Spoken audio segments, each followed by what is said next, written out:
हरे कृष्णा। स्वागत है आप सभी का हमारे कृष्ण पुस्तक के आज के सत्र में। तो जैसा कि हम पिछले सत्र में चर्चा कर रहे थे कि शरद शरद का वर्णन यहाँ पर चल रहा है कृष्ण पुस्तक के 20वें अध्याय में, जिसका नाम है शरद का वर्णन। और शरद ऋतु का वर्णन इस समय इस अध्याय में हम लोग कर रहे हैं। तो लिखा है कि वर्षा ऋतु में नदियां उमड़कर सागर की ओर भागती हैं। तो ऐसा लगता है कि वे सागर को शुद्ध कर रही हैं। हम सभी जानते हैं कि जब वर्षा ऋतु आती है तो बहुत बहाव आ जाता है, नदियों में बहुत तेजी से बहने लगती हैं और सागर की ओर बढ़ने लगती हैं। इसी प्रकार योगाभ्यास में प्रवृत्त व्यक्ति यदि आध्यात्मिक जीवन में अग्रसर नहीं होता तो उसे काम वासना शुद्ध कर सकती है। किस प्रकार से? केवल योग पद्धति से जो है भगवान से प्रेम नहीं हो सकता। योग पद्धति के द्वारा आप केवल उस ज्योति का ध्यान लगा सकते हो, भगवान के श्री अंग से निकलने वाली उस ज्योति प्रकाश का आप ध्यान कर सकते हो। आप ईश्वर का ध्यान नहीं कर सकते। तो यहाँ समझने वाली बात यह है कि कोई व्यक्ति यदि केवल योग साधना पे ही आधारित रहे और वो कोशिश करे कि मैं योग के माध्यम से ही भगवान को प्राप्त करूंगा, तो ये संभव नहीं है। इसको हम एक उदाहरण के माध्यम से समझते हैं कि एक बहुत विशाल सागर है, समुद्र है, जिसको पार करने के दो माध्यम हैं। एक है नौका, और एक है व्यक्ति खुद तैर तैर के खुद उसको पार करे। तो नौका है भक्ति मार्ग। आप भगवान के चरण रूपी नौका में बैठ जाओगे, भक्ति रूपी नौका में बैठ जाओगे, तो आप वो समुद्र भवसागर पार कर सकते हो।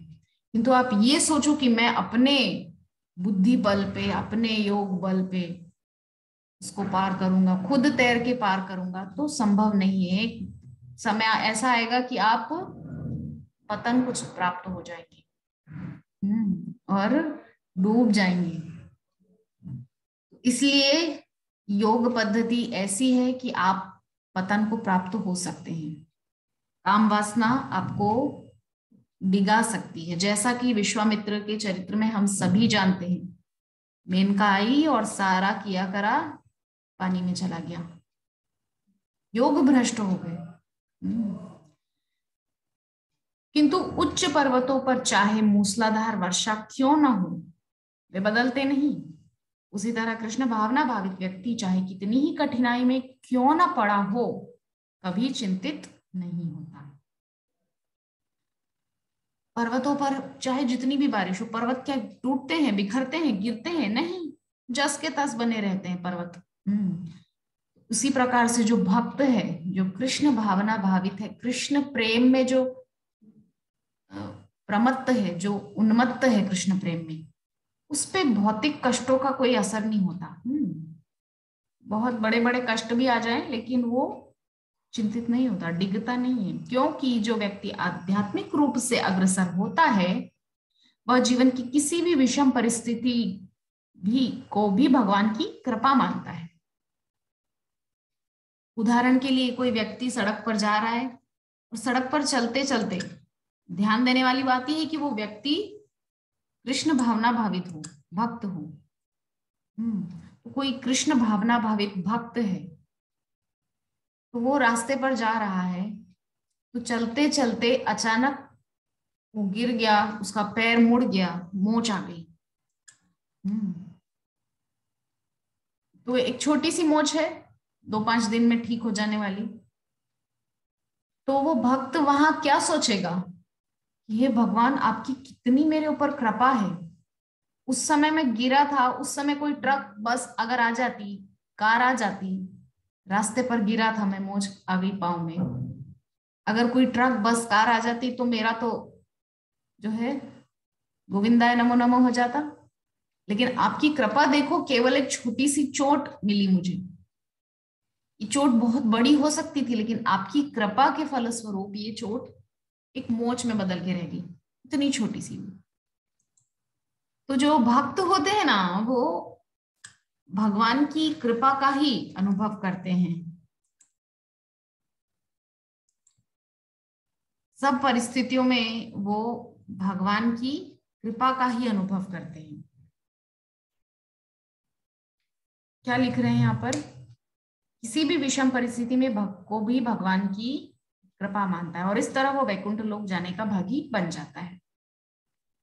सब परिस्थितियों में आनंदित, चिंतित, चिंता रहित रहता है, प्रसन्न रहता है, प्रफुल्लित रहता है, तो भगवत धाम को प्राप्त कर लेता है।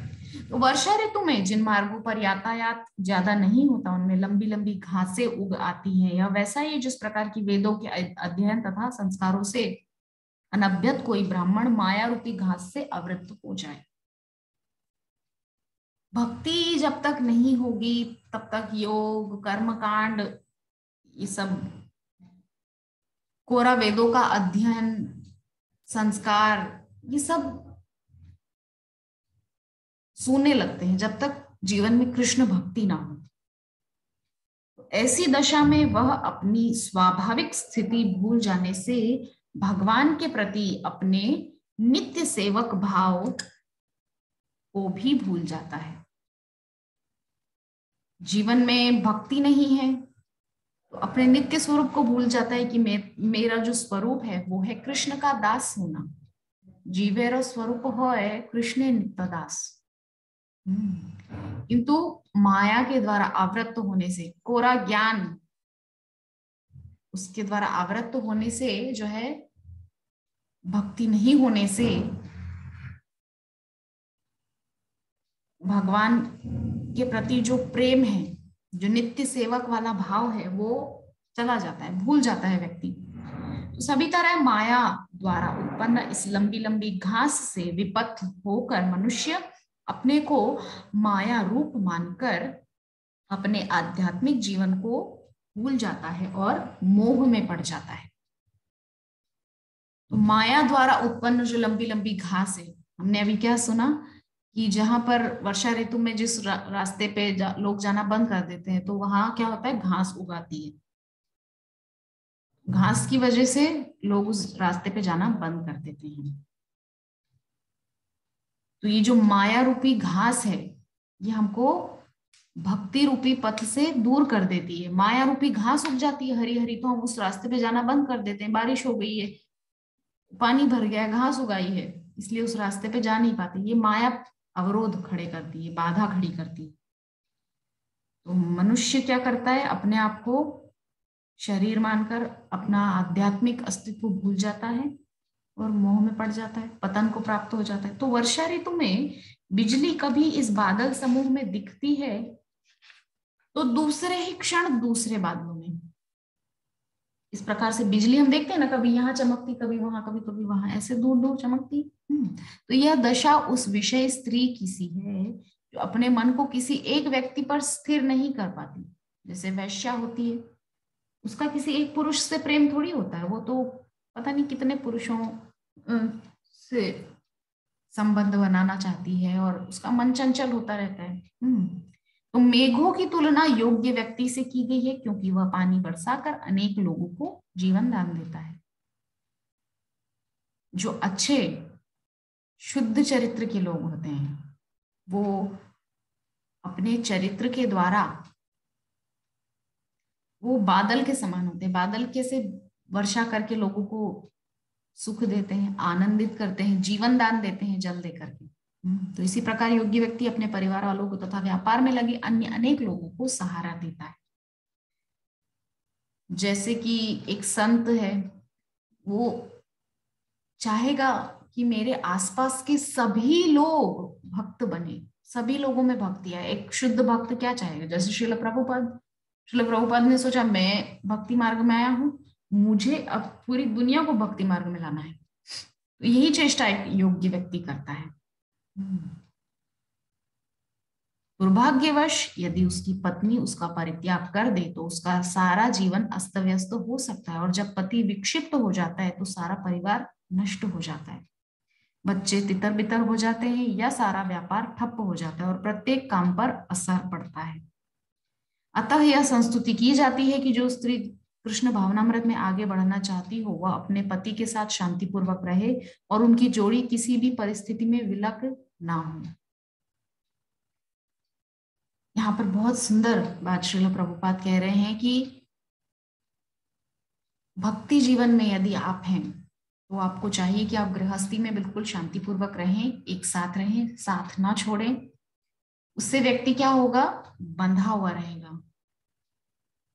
ये जो विघ्न आएंगे तो ये विघ्न भक्ति से डिगाएंगे फिर व्यक्ति को। इसीलिए अच्छा है कि परिवार मिलजुल के रहे, भक्ति में आगे बढ़े। तो पति पत्नी को आत्म संयम रखते हुए कृष्ण भक्ति में मन केंद्रित करना चाहिए, जिससे जीवन सार्थक हो। आखिर इस संसार में पुरुष को स्त्री की आवश्यकता होती है और स्त्री को पुरुष की चाह होती है। साथ साथ होने पर वे शांतिपूर्वक कृष्ण भावनामृत में लग सकते हैं। उन्हें बिजली की भांति चंचल नहीं होना चाहिए और एक बादल से दूसरे में नहीं चमकते रहना चाहिए।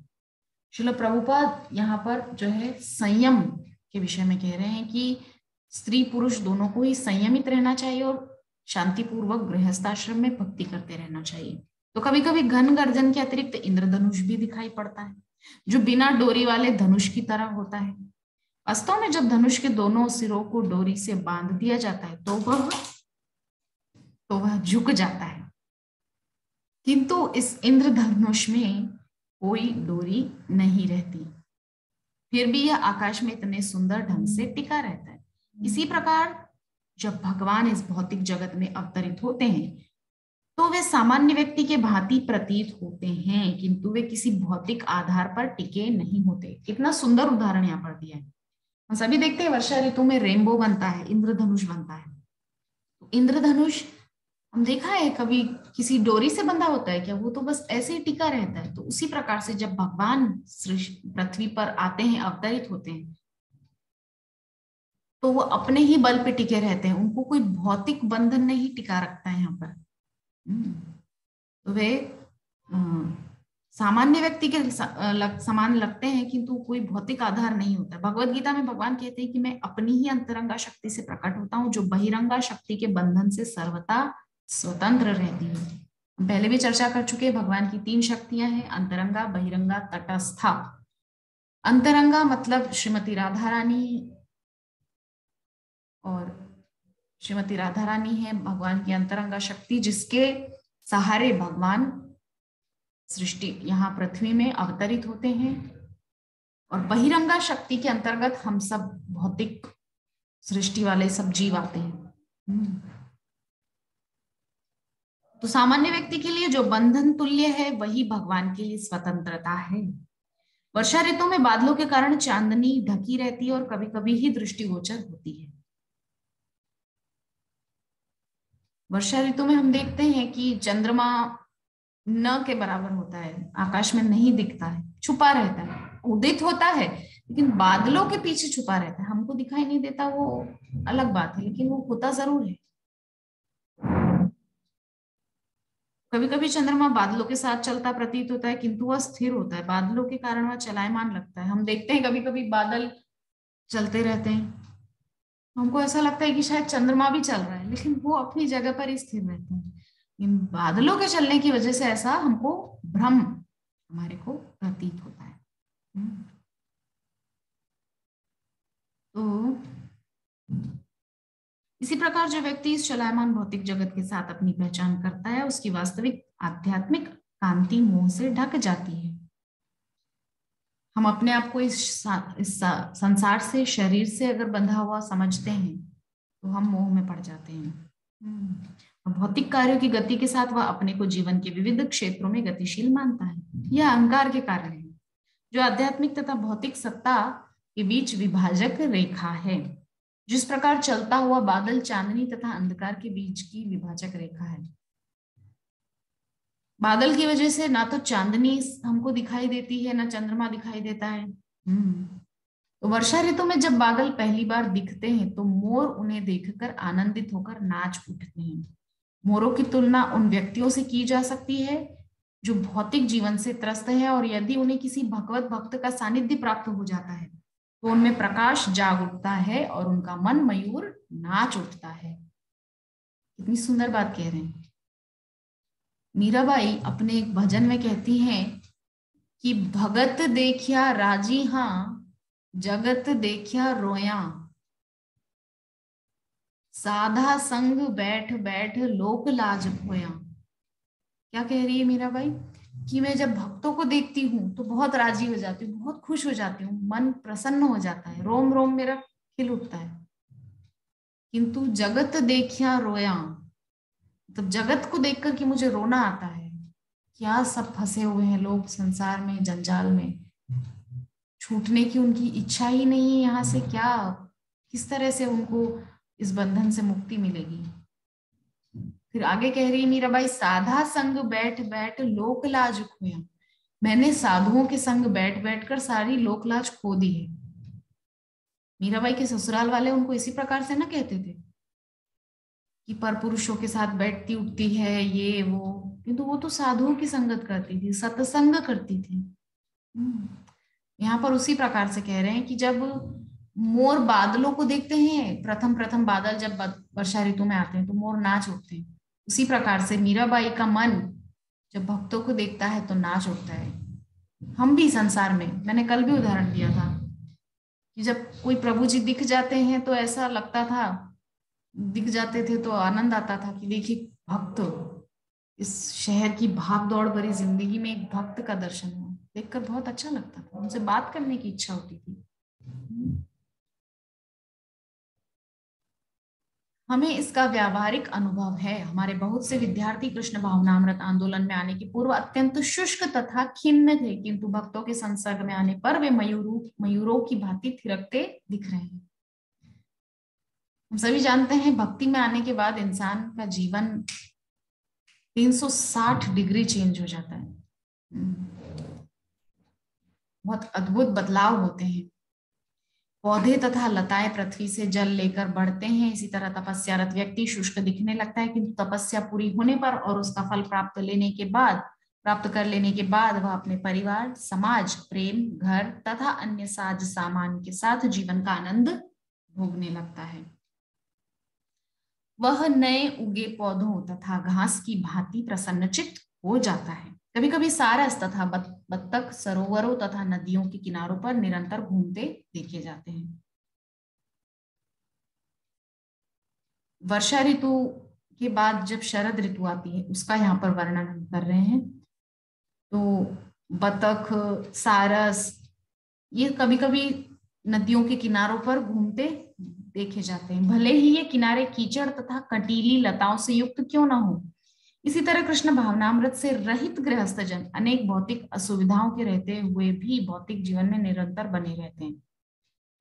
जिनके जीवन में भक्ति नहीं है वो जानते हैं कि भौतिकता में कष्ट है, फिर भी कहेंगे आप कैसे, अरे बहुत बहुत मजे में है।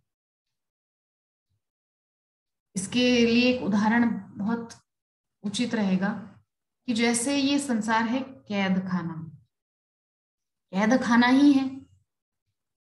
अच्छा पति, अच्छा परिवार, घर, बंगला, गाड़ी, बच्चे, ये सब क्या है, ये है सोने की जंजीर। और क्लेशमय परिवार क्या है, लोहे की जंजीर। लेकिन है तो जंजीर ही, चाहे लोहे की हो चाहे सोने की हो, बांधेगी तो। अच्छा परिवार, घर, गाड़ी, बंगला, पति, बच्चे, सब कुछ होगा, वो भी बांधेगा। क्लेशमय परिस्थिति भी बांधेगी, दुख के, भय, शोक के कारण। तो है तो ये संसार कैद खाना ही। यहाँ परिस्थिति अच्छी हो बुरी हो, वो है भौतिक ही। भौतिक परिस्थिति से उबरने पर ही कृष्ण भावनामृत जीवन होने पर ही मुक्ति है।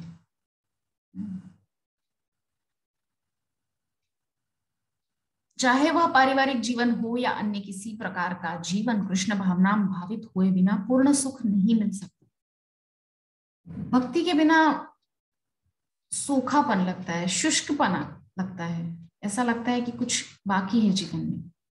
श्री नरोत्तम दास ठाकुर प्रार्थना करते हैं कि उन्हें किसी न किसी व्यक्ति की संगति चाहिए, चाहे वह गृहस्थ हो या सन्यासी, जो सदा भगवान की प्रेमा भक्ति में लगा रहता हो और भगवान चैतन्य का पवित्र नाम लेता हो। श्री नरोत्तम दास ठाकुर जो है यहाँ पर कह रहे हैं कि मुझे सब समय भक्तों का संगत चाहिए, चाहे गृहस्थ हो, ब्रह्मचारी हो, वानप्रस्थी हो, सन्यासी हो, ब्राह्मण, क्षत्रिय, वैश्य, शूद्र, कुछ भी हो, मुझे तो भक्त की संगति चाहिए। भौतिकतावादी व्यक्ति के लिए सांसारिक कृत्य दुखदायी बन जाते हैं, किंतु कृष्ण भावना भावित व्यक्ति के लिए प्रत्येक वस्तु प्रसन्नता पूर्वक स्थित प्रतीत होती है। दृष्टिकोण का अंतर है, एक भौतिक कलमशों में डूबा हुआ व्यक्ति और एक कृष्ण भावनामृत में डूबा हुआ व्यक्ति, दोनों में अंतर है। कभी कभी अतिवृष्टि के कारण खेतों की मेड़े टूट जाती हैं। इसी तरह कलयुग में अवैध नास्तिक प्रचार के कारण वैदिक आदेशों की सीमाएं भंग होती रहती हैं। कभी कभी हम देखते हैं बहुत बारिश होने से क्या होता है, खेतों पर जो मेड़ बनाते हैं, मेड़ मेड़ जो पानी को रोकने के लिए मेड़ बनाते हैं ना, ऐसी बॉर्डर बॉर्डर खड़ी करते हैं मिट्टी से, वो मेड़ क्या होता है, टूट जाती है। उसी प्रकार से ये जो कलयुग है, इसमें जो ये अवैध नास्तिक प्रचार चल रहा है, योग करो, बस मेडिटेशन करो, इसका इसका जो प्रचार चल रहा है, उसके कारण क्या हो रहा है, वैदिक आदेशों की सीमाएं भंग होती रहती हैं। मतलब भागवतम सुनो, गीता सुनो, गीता पढ़ो, भागवतम पढ़ो, हरिनाम करो, इस प्रकार की मेड़ नास्तिक प्रचार रूपी अतिवृष्टि के कारण टूट रही है। इस तरह लोग धीरे धीरे ईश्वर विहीनता को प्राप्त हो जाते हैं। वर्षा ऋतु में वायु द्वारा इधर उधर ले जाए गए बादल अमृत तुल्य वृष्टि करते हैं। जो वेदों के अनुयायी ब्राह्मण जन राजाओं तथा वैश्यों को महान यज्ञ संपन्न हो जाने पर दान के लिए प्रेरित करते हैं, तो ऐसा धन वितरण भी अमृत तुल्य होता है। दान की महत्ता बताई गई है। ब्राह्मण, क्षत्रिय, वैश्य तथा शूद्र ये चारों वर्ण शांतिपूर्वक सहयोग से जीवन बिताने के लिए हैं। यह तभी संभव होता है जब वो पटु वैदिक ब्राह्मण यज्ञ संपन्न करके तथा धन का समान वितरण करके उनका मार्गदर्शन करते हैं।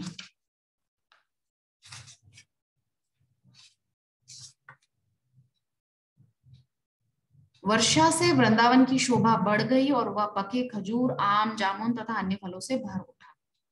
भगवान कृष्ण तथा उनके संगी एवं बलराम ने नई वर्षा ऋतु का आनंद लूटने के उद्देश्य से वन में प्रवेश किया। गायें हरी घास चरकर अत्यंत हष्टपुष्ट हो गए और उनके थन दूध से भर गए। जब कृष्ण ने उन्हें उनके नाम से ले लेकर बुलाया तो वे अत्यंत प्रेमवश तुरंत ही उनके पास आ गई और इस प्रसन्नता में उनके थनों से दूध की धारा बह निकली। जब कृष्ण गोवर्धन पर्वत के पास ही स्थित वृंदावन विपिन से होकर जा रहे थे तो वे अत्यंत प्रसन्न थे। वर्षा ऋतु में सब आनंदित है, गौवे आनंदित है, भगवान कृष्ण, बलराम, सखा सब आनंदित है। उन्होंने यमुना तट पर वृक्षों को मधुमक्खी के छत्तों से सुशोभित देखा जो मधु टपका रहे थे। गोवर्धन पर्वत पर अनेक झरने थे जिनके बहने से मधुर ध्वनि हो रही थी। इतना सुंदर दृश्य है वर्षा ऋतु का।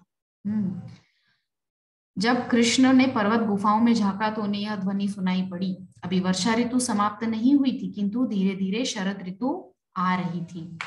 अतः कभी कभी जब वन में वृष्टि होती रहती तो कृष्ण तथा उनके साथी किसी वृक्ष के नीचे या गोवर्धन पर्वत की कंदराओं में बैठ जाते और पके फलों का स्वाद लेते तथा आनंद पूर्वक परस्पर बातें करते रहते। तो वर्षा ऋतु अभी गई नहीं है, आने वाली है शरद ऋतु। शरद ऋतु आने वाली है और जो है भगवान अपने सखाओं के साथ आनंद लेते हैं। बारिश जब ज्यादा होने लगती है तो किसी वृक्ष के नीचे या गोवर्धन पर्वत में जो कंदराएं हैं उनमें जाकर के बैठ जाते और पके फलों को खाते मस्त एकदम आनंदित होकर के। जब कृष्ण तथा बलराम दिन भर वन में रहते तो माता यशोदा उनके लिए, उनके भोजन के लिए चावल तथा दही, फल एवं मिठाइयां भेजा करती थी। माता घर से भेजती रहती थी कुछ ना कुछ। कृष्ण उन्हें लेकर यमुना तट पर एक शिला पर बैठ जाते और अपने सखाओं को साथ देने के लिए बुला लेते।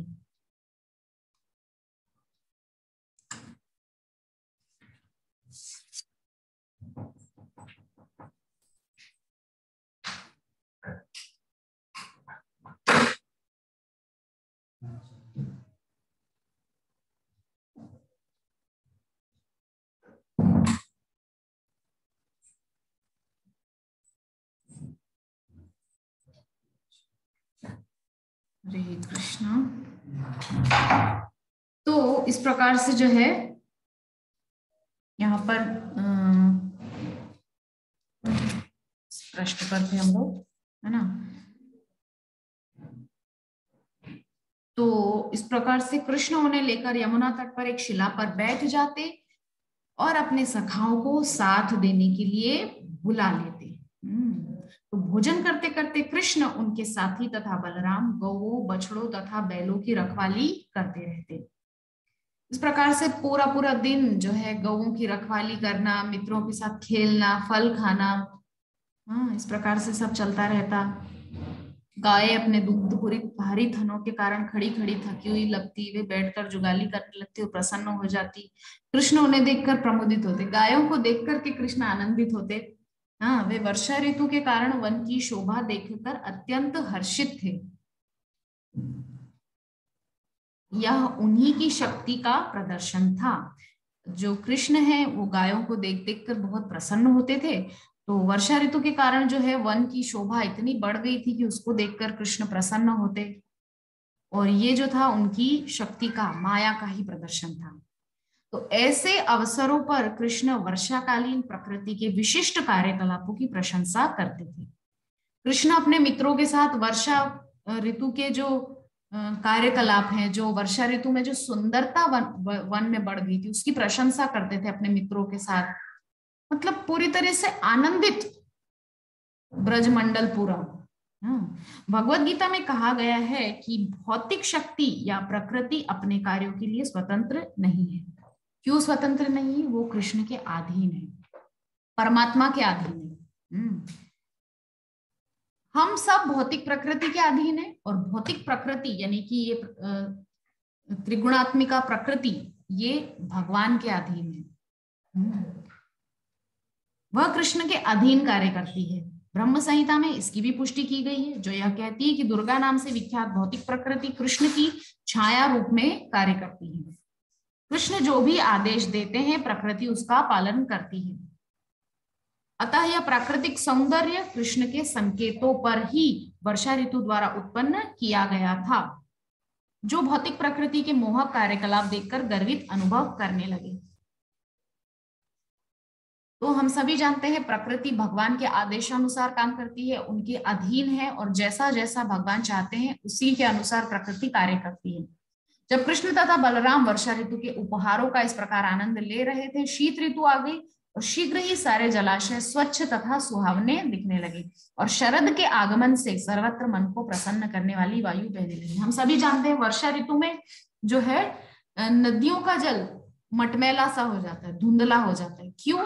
क्योंकि ऊपर से बरसात होती है, बारिश गिरती है, तो नीचे की जो मिट्टी है वो ऊपर आ जाती है, पानी में मिल जाती है। किंतु शरद ऋतु आते आते क्या होता है, वो मिट्टी धीरे धीरे नीचे बैठ जाती है और पानी एकदम स्वच्छ निर्मल सा दिखने लगता है। ये शरद ऋतु के आगमन की तैयारी इस प्रकार से होती है। तो आकाश से सारे बादल साफ हो गए और आकाश अपने स्वाभाविक नीले रंग का हो गया। तो वन में स्वच्छ जल में खिले कमल के फूल उस योग भ्रष्ट व्यक्ति की तरह प्रतीत हो रहे थे, जो योगाभ्यास से पतित हो गया हो, किंतु आध्यात्मिक जीवन प्राप्त हो जाने पर फिर से सुंदर बन गया हो। तो इस प्रकार से आज हमने शरद का वर्णन का एक और जो है आज का ये सत्र हमने किया।